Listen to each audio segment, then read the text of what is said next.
Assalamualaikum warahmatullahi wabarakatuh. Perkenalkan, kami dari kelompok 3 akan mempresentasikan hasil diskusi kami mengenai masalah heteroskedastisitas. Sebelumnya, kami akan memperkenalkan diri terlebih dahulu. Nama saya Miana Swida Putri. Nama saya Dianita Effendi. Nama saya Novel Akmal. Nama saya Stefan Wirandi. Nama saya Maura Zidni. Nama saya Damrar Saputra.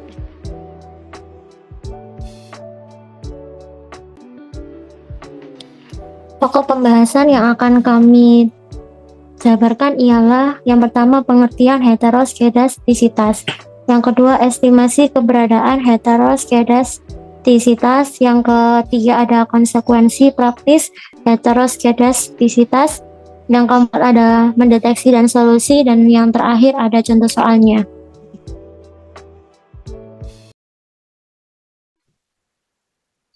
Pengertian heteroskedastisitas. Uji heteroskedastisitas merupakan alat uji model regresi untuk mengetahui ketidaksamaan varian dari residual satu pengamatan ke pengamatan yang lainnya. Jika varian dari residual satu pengamatan lain tetap, maka disebut homokedastisitas, dan jika berbeda disebut heterokedastisitas. Model regresi yang baik adalah yang homokedastisitas atau tidak terjadi masalah heterokedastisitas. Tujuan pengujian mengetahui apakah dalam model regresi terjadi ketidaksamaan varian dari satu residual pengamatan ke pengamatan lain. Kebanyakan data cross section mengandung situasi heterokedastisitas karena data ini menghimpun data yang mewakili berbagai ukuran kecil, sedang, dan besar. Ciri-ciri dasar pengambilan keputusan sebagai berikut. 1. Jika nilai p-value 0,05 maka HP ditolak, yang artinya jika terdapat masalah heteroskedastisitas. 2. Jika nilai p-value S 0,05 maka HO ditolak, yang artinya terdapat masalah heteroskedastisitas. Slide berikutnya akan dijelaskan oleh Maura Zidni. Estimasi keberadaan heteroskedastisitas. Yang pertama, estimasi keberadaan terjadi apabila asumsi tersebut bersifat Bloy, yaitu terdapat variasi yang sama dari setiap errornya atau homoskedastisitas. Apabila asumsi ini tidak terpenuhi, maka akan terjadi heteroskedastisitas. Yang kedua, asumsi homoskedastisitas dinyatakan apabila error tidak sama dengan variabel bebas X besar. Jika nilai error bernilai kontaks, maka nilai error sama dengan variabel bebas X kecil, sehingga besar kecilnya nilai variabel mempengaruhi nilai error. Yang ketiga, heteroskedastisitas ditunjukkan dengan menaik atau menurunnya sebaran pengamatan dari garis regresi.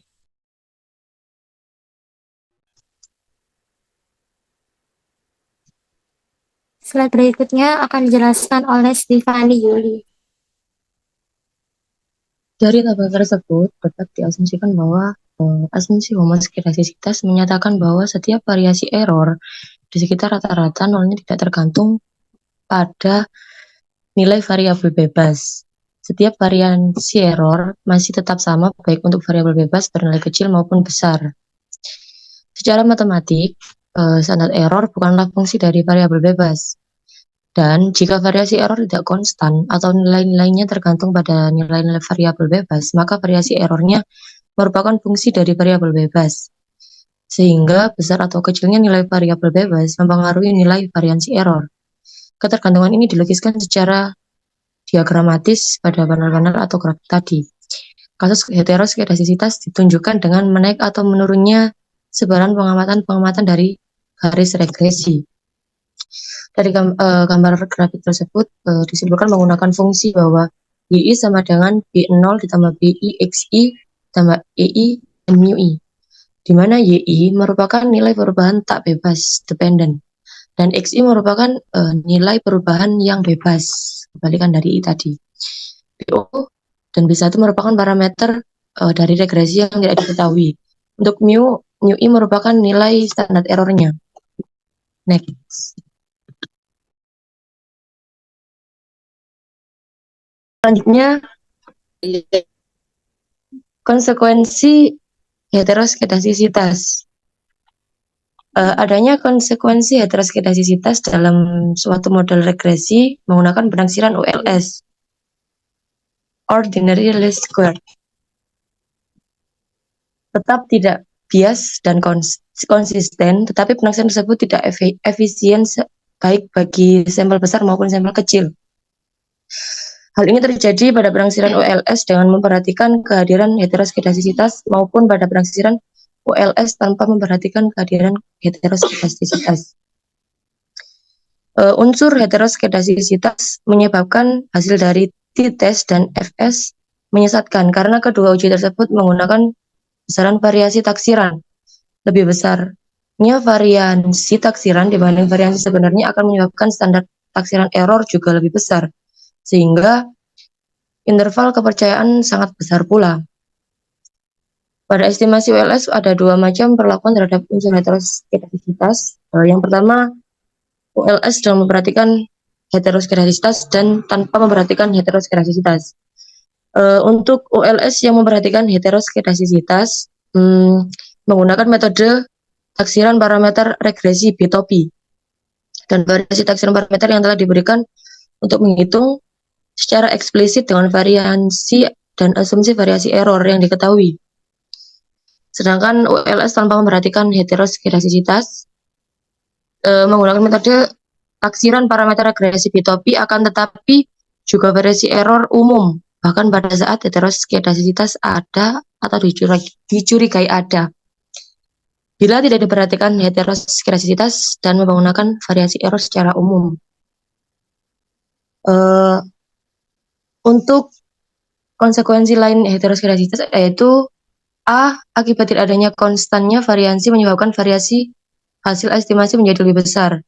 Dan yang kedua, besarnya variasi estimasi akan mempengaruhi pada uji hipotesis yang dilakukan, uji T dan F, karena kedua uji tersebut menggunakan besaran varians estimasi.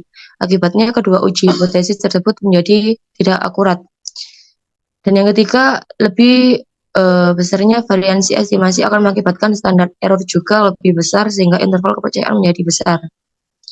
Akibat dari beberapa dampak tersebut menyebabkan kesimpulan yang diambil dari persamaan regresi yang dihasilkan dapat menyesatkan. Slide berikutnya akan dijelaskan oleh Mbak Dianita Effendi. Untuk mendeteksi heteroskedastisitas ada beberapa cara yang dapat kita lakukan. Yang pertama yaitu menggunakan intuisi berdasarkan teori dan hasil penelitian empiris terdahulu. Yang kedua, metode grafik. Prinsip metode ini adalah memeriksa pola residual terhadap Y1 hasil taksiran. Yang ketiga dengan uji PAK. Dengan membuat persamaan regresi NU kuadrat sama dengan A plus B dikali X1 ditambah UI. Lebih besar metode ini dilakukan terhadap masing-masing X. Selanjutnya, lihat nilai uji T. Bila signifikan berarti terdapat heteroskedastisitas. Yang keempat dengan uji Gratzer. Regresikan X dan Y, kemudian cari UI. Regresikan dengan variabel independennya atau X1, maka persamaan UI sama dengan A tambah BXT ditambah variasi error T. Yang kelima dengan uji Goldberg, nilai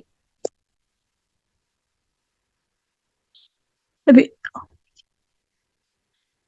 apa berarti adanya heteroskedastisitas. Yang terakhir dengan metode weight yaitu dengan regres kuadran 2 CSBI FI SBI kuadrat 2, FI kuadrat 2, kemudian hitung nilai C square sama dengan N. R kuadrat 2 nilai hitung lebih besar dari nilai tabel, berarti model mengandung heteroskedastisitas.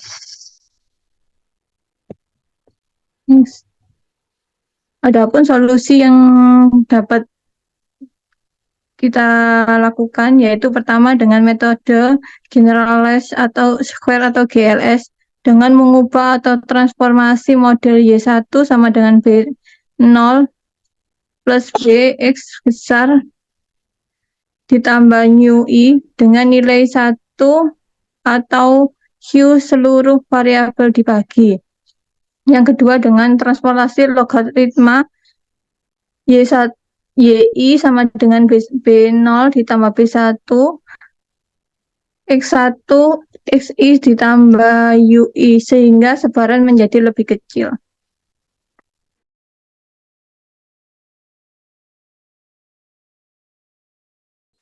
Berikutnya akan dijelaskan oleh Dawam.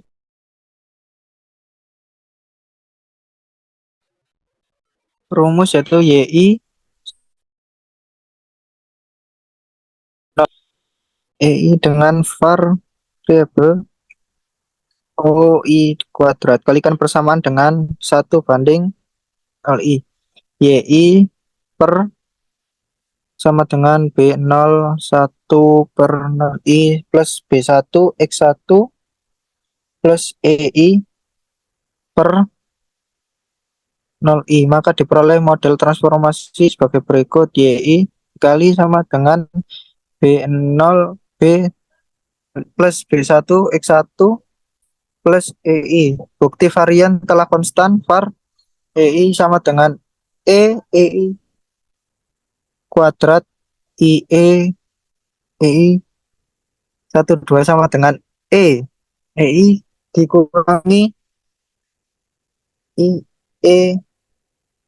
E kuadrat sama dengan EI kuadrat sama dengan E1I per 0I sama dengan 1 0I kuadrat EI kuadrat par EI bintang sama dengan 1 EI 0 kuadrat sama dengan 1.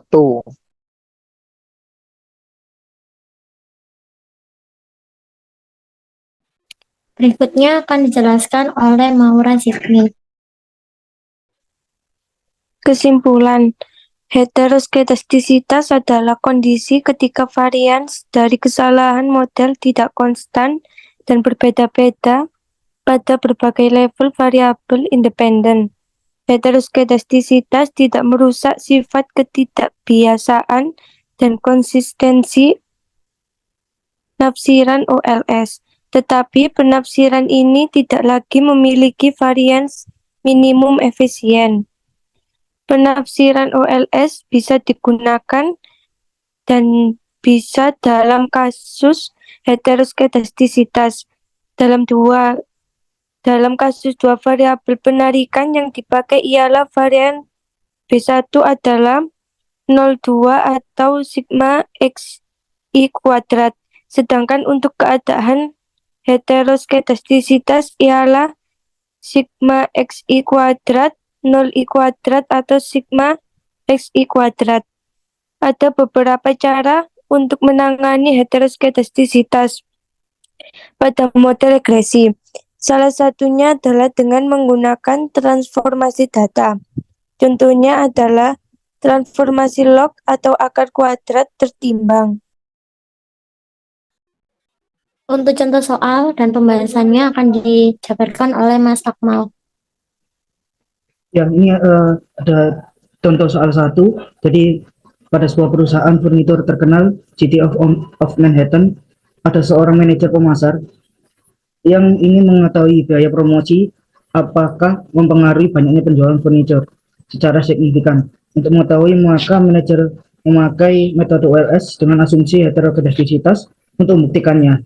Untuk data ada pada tabel di samping. Jadi ada 12 poin ya. Jadi dari biaya promosi juga penjualan furnitur. Jadi misalkan biaya promosinya 75, maka akan berpengaruh sekitar 80 pada penjualan furnitur.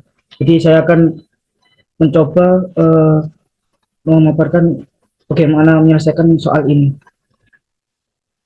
Jadi dalam uji asumsi terdapat ada dua cara ya. Yang pertama ada uji formal, lalu ada uji informal. Nah, untuk pertama saya akan mulai dengan uji formal secara manual terlebih dahulu. Jadi ada di sini ada HU, di mana HU itu atau 0 A0 ya, tidak ada gejala atau heterogeneisitas. Lalu ada satu yang membuktikan bahwa ada gejala heterogeneisitas. Yang pertama yaitu kita cari SSE-nya terlebih dahulu, yaitu sigma Y1 kuadrat dikurangi B0 dikali sigma Y1 dikurangi B1 kali sigma X1 Y1. Maka kita sesuai dengan perhitungannya, maka kita dapatkan hasil 77,7571. Lalu berikutnya ketika kita sudah mencari SSE, kita mencari MSE-nya, yaitu dari SSE-nya dibagi dengan jumlah datanya, lalu dikurangi 2. Kita tahu jumlah datanya 22. Jadi itu 12. Jadi 77 per 7571 per 12 kurangi 2. Maka kita juga menemukan SSE-nya. Lalu berikutnya kita mencari SP1, yaitu SP1 yaitu akar MSE per sigma X1 per X pangkat 2. SP1 sama dengan akar MSE per 59,53799. Nah, kita ketahui SP1-nya adalah 0,109. Nah, itu berpengaruh nanti secara lanjutan akan berpengaruh pada T hitungnya. Yang kita ketahui T hitungnya nanti adalah 1,3761. Nah, itu kurang dari, kita tahu 1,3761 yaitu kurang dari 2,281, yang artinya karena hasil perhitungan mutlak terhitung kurang dari T tabel yaitu 2,281, maka keputusannya gagal tolak H0 dengan tingkat kesalahan 5%. Tidak cukup bukti untuk menunjukkan adanya heterogeneisitas atau belum memenuhi asumsi atau memenuhi asumsi homoskedastisitas. Nah, selanjutnya saya akan menjelaskan metode informal ya. Sebelum saya menjelaskan metode informal, mungkin saya akan menjelaskan terlebih dahulu menyelesaikan atau memuji suatu regresi dengan menggunakan SPSS.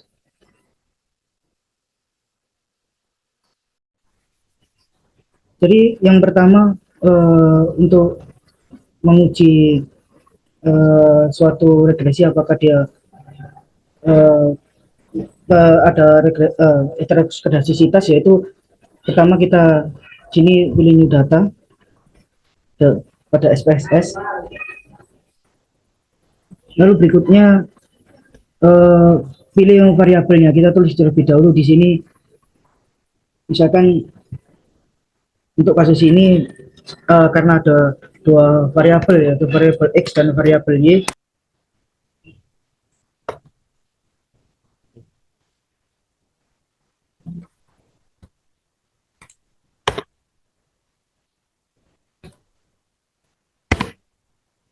Lalu untuk label kita beri di sini nama biaya promosi. Untuk variabel X kita beri nama biaya promosi. Lalu untuk Y kita beri penjualan furnitur.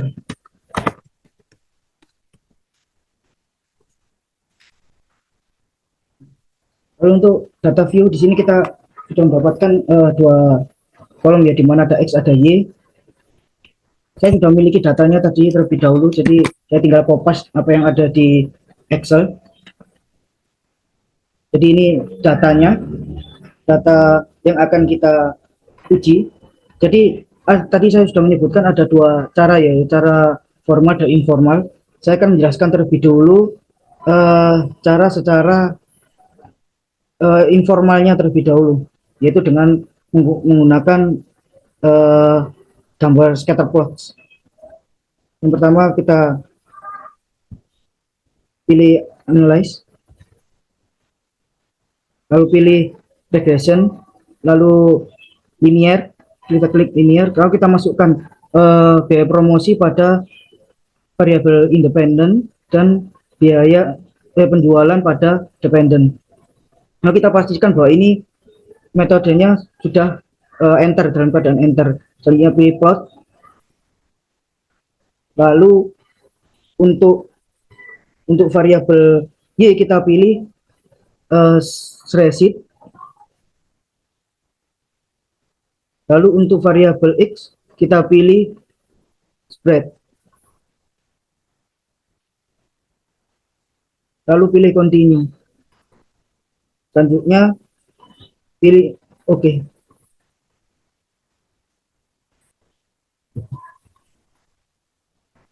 Nah, di sini sudah muncul ya scatter plotnya.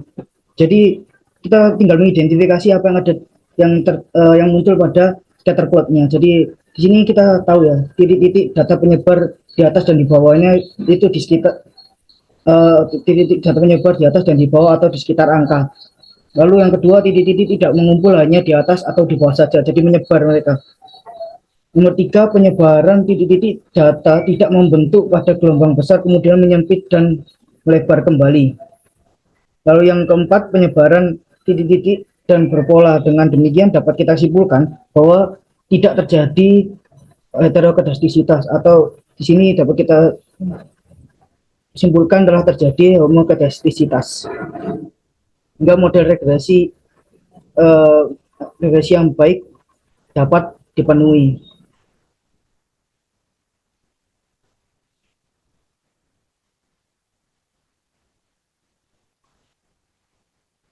Nah, kita kembali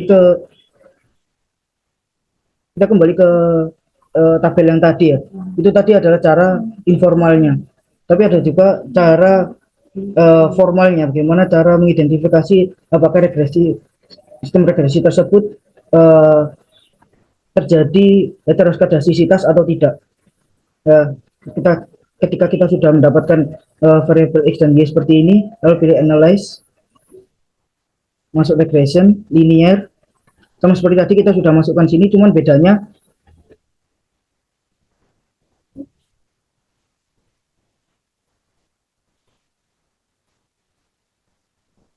analyze, regression, linear, lalu berikutnya kita di sini pilih save, asterisk, save, lalu continue.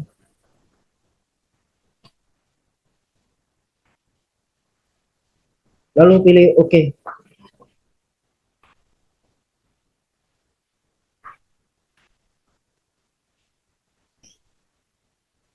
Nah, di sini akan kita ketahui ada variabel baru, yaitu res 1, answer 1 atau residual 1. Lalu ya kita baikkan saja ini, lalu kita pilih ke transform, jadi kita transform data. Nah, di sini kita tulis ABS underscore res atau absolute residual. Nah, untuk numeric expressionnya kita pilih di sini arithmetic, lalu pilih ABS, klik 2 kali, lalu di sini pilih answer residual untuk mengisi tanda tanya di tengah, klik 2 kali, lalu klik OK.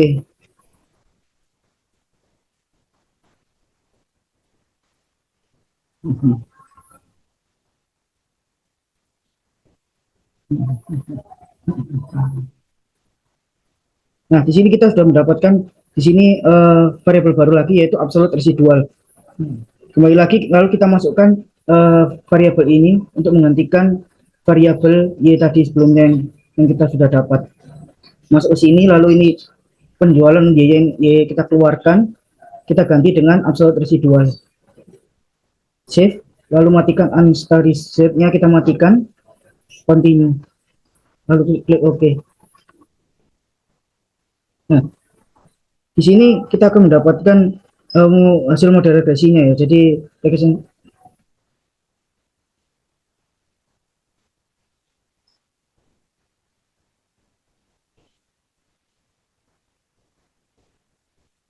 kita mendapatkan model regresinya ya.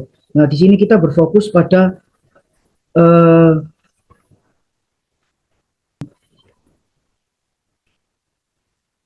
koefisien dari ABS absolute rest tadi.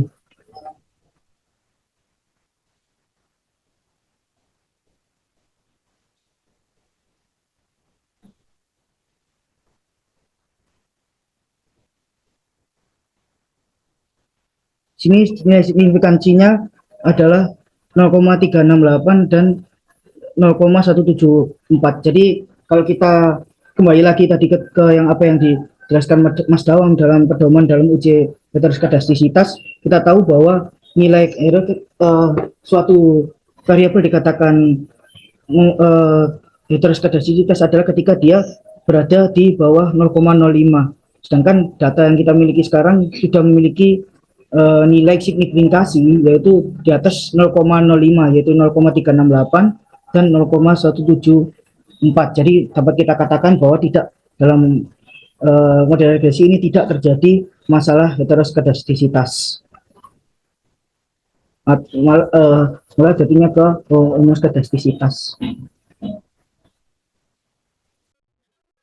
Baik, berikutnya adalah contoh soal kedua. Contoh soal pertama sudah dijelaskan oleh Mas Akmal bahwa data yang dihasilkan itu tidak teruji adanya heteroskedastisitas.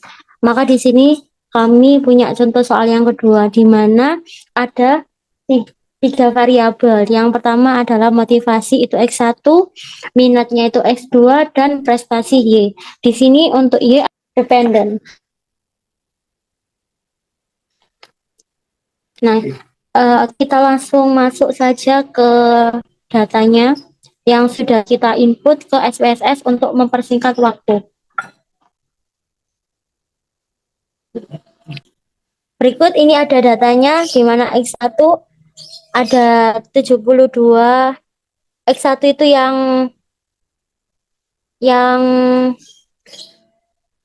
motivasi, untuk X2-nya ini yang minat, dan Y-nya itu yang prestasi. Nah, untuk rasnya ini sudah di residual atau data berikut sudah kita masukkan tadi. Untuk tutorialnya seperti yang pertama tadi yang sudah dijelaskan oleh Mas Akmal. Maka kita langsung saja untuk hasil ujinya. Di sini kita fokus pada nilai signifikansi dari tabel koefisien pada variabel dependent. Absolute residual diketahui pada tabel koefisien nilai signifikasi pada variabel motivasi dan minat atau variabel X1 dan X2.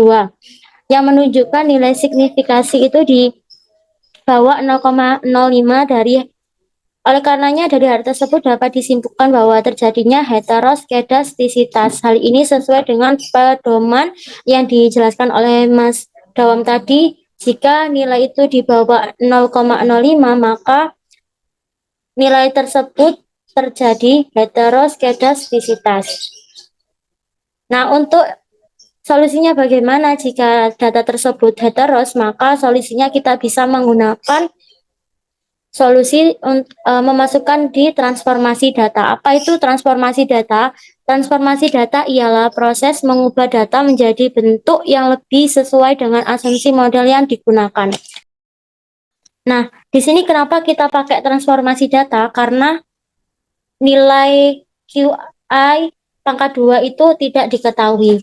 Untuk tutorialnya yang pertama, kita langsung aja ke transform. Untuk data yang kita masukkan itu yang Y atau kita langsung masuk ke transform, lalu pilih komputer variabel.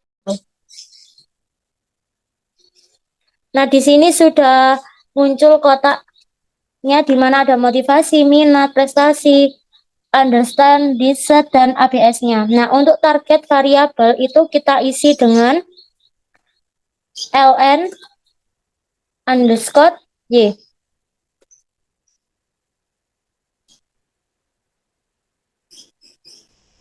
Kita langsung masuk ke function group, kita pilih ln. Aritmatik dulu langsung ke ln. Klik 2 kali. Nah, selanjutnya untuk tanda tanya kita bisa isi nilai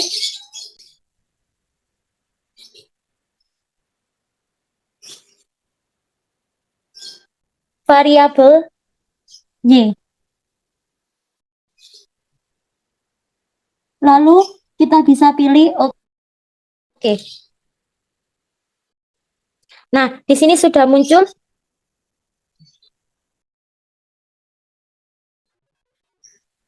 Nah, dari sini sudah muncul untuk nilai yang sudah execute di koefisien.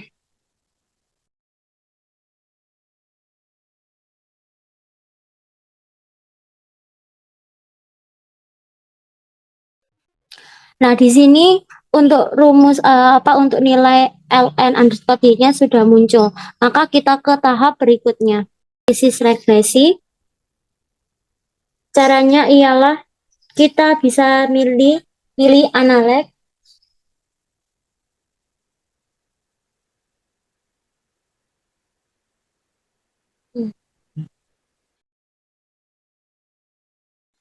Lalu kita bisa pilih regression. Selanjutnya kita bisa pilih linear. Nah, di sini sudah muncul kotak dialog lagi. Kita langsung reset dulu saja.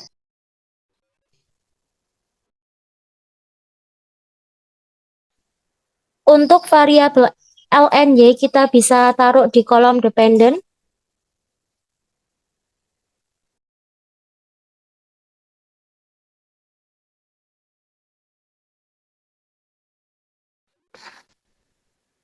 Nah, ini sudah terinput untuk independennya ada motivasi X1 dan minat X2-nya. Selanjutnya kita bisa pilih save dan checklist pada understand decide. Yang terakhir kita bisa pilih oke.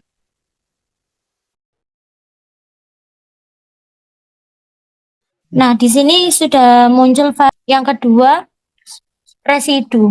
Variabel inilah yang akan kita transformasi dalam bentuk absolute residual. Caranya kita bisa pilih menu transform lagi. Kita bisa pilih compute variable. Langsung kita reset dulu, kita bisa isikan ABS res.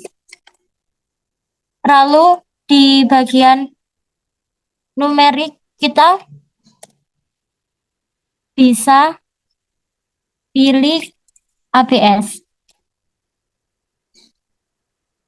Kita klik. Lalu kita masukkan yang understand decide ke numeric expression. Nanti kita langsung bisa pilih oke.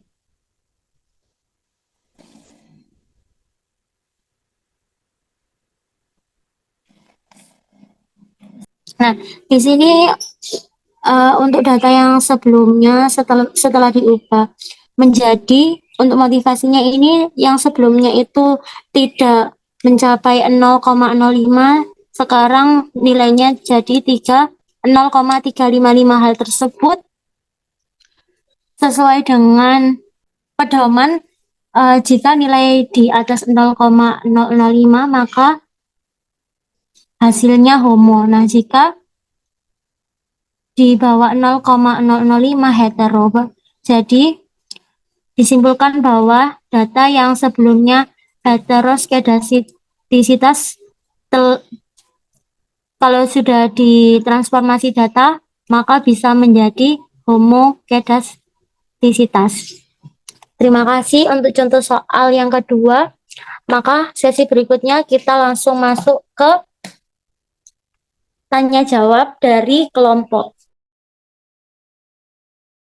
Dari kelompok 1, pertanyaannya yaitu apa itu heterodastisitas dan mengapa penting untuk diuji pada model regresi.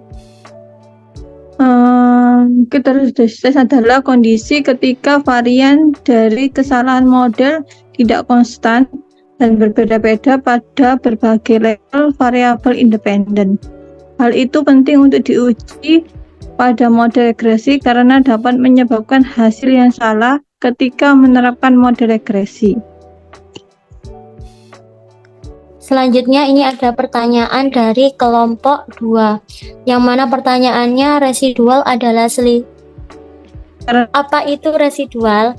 Nah, residual ialah selisih antara nilai observasi dengan nilai prediksi, dan absolut adalah nilai mutlak. Apabila variasi residual dari suatu pengamatan ke pengamatan yang lain tetap, maka hal tersebut dinamakan homokedastisitas. Sedangkan apabila variasi residualnya berbeda, maka dinamakan heterokedastisitas. Untuk mendeteksi ada atau tidaknya heterokedastisitas dalam suatu model regresi linear berganda, maka dilakukan dengan melihat grafik snapshot untuk yang informal atau nilai hitung untuk ujinya.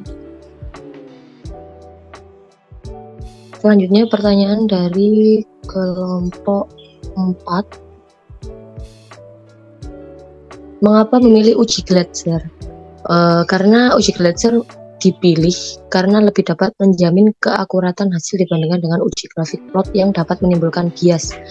Uji Glatzer sendiri dilakukan dengan meregresikan variabel bebas terhadap nilai absolut residualnya terhadap variabel dependen. Berikutnya saya akan menjawab pertanyaan dari kelompok 5. Bagaimana cara menghindari terjadinya heteroskedastisitas? Salah satu caranya yaitu untuk menghindarinya yaitu dengan mengambil sampel yang homogen atau seragam dalam hal variannya, jadi lebih homo sampelnya seperti itu.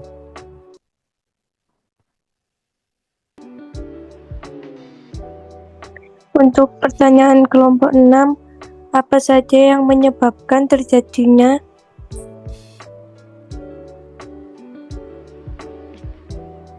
heteroskedastisitas?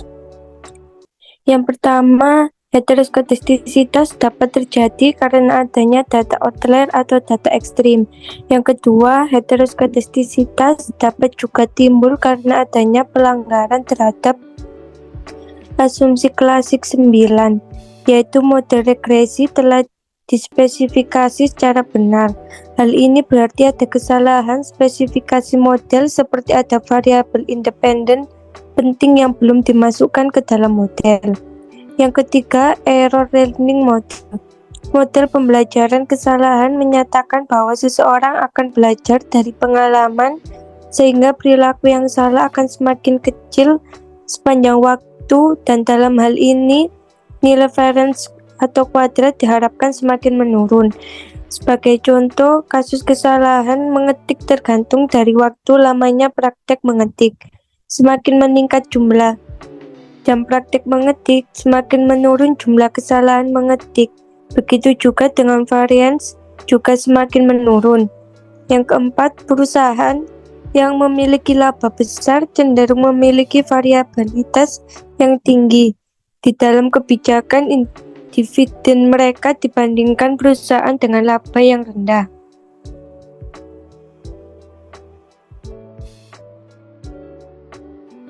Baik, terima kasih. Sekian dari kelompok kami. Apabila ada salah kata atau penjabaran maupun materi yang kurang dipahami, kami minta maaf. Assalamualaikum warahmatullahi wabarakatuh.